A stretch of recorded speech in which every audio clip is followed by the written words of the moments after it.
به نظرشون میرسه که مرتبا میگه رئیس جمهور آمریکا که ارتش ما قوی ترین ارتش دنیاست.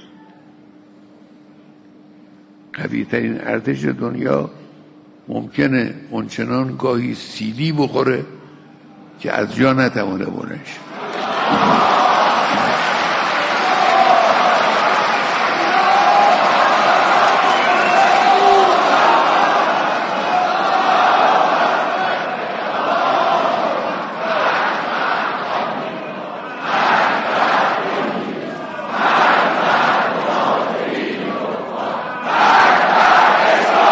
هی میگن ما ناو فرستادیم طرف ایران. خیلی خوب، ناو البته یک دستگاه خطرناکی است، اما خطرناکتر از ناو اون سلاحی است که میتوانه این ناو رو به قعر دریا فرو ببره.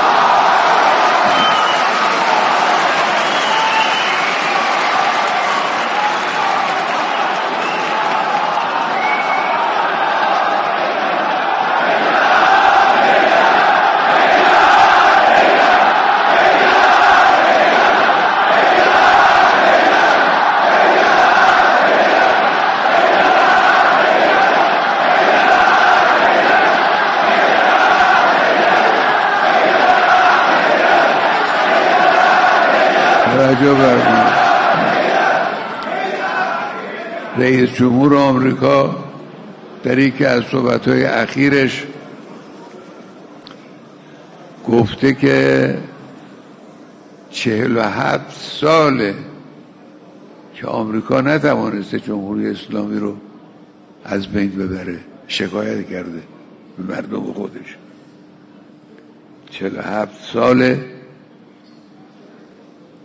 که آمریکا نتوانسته جمهوری اسلامی رو از بین ببره. این اعتراف خوبی است. بنده میگم تو هم نخواهی توانست این کار رو بکنی.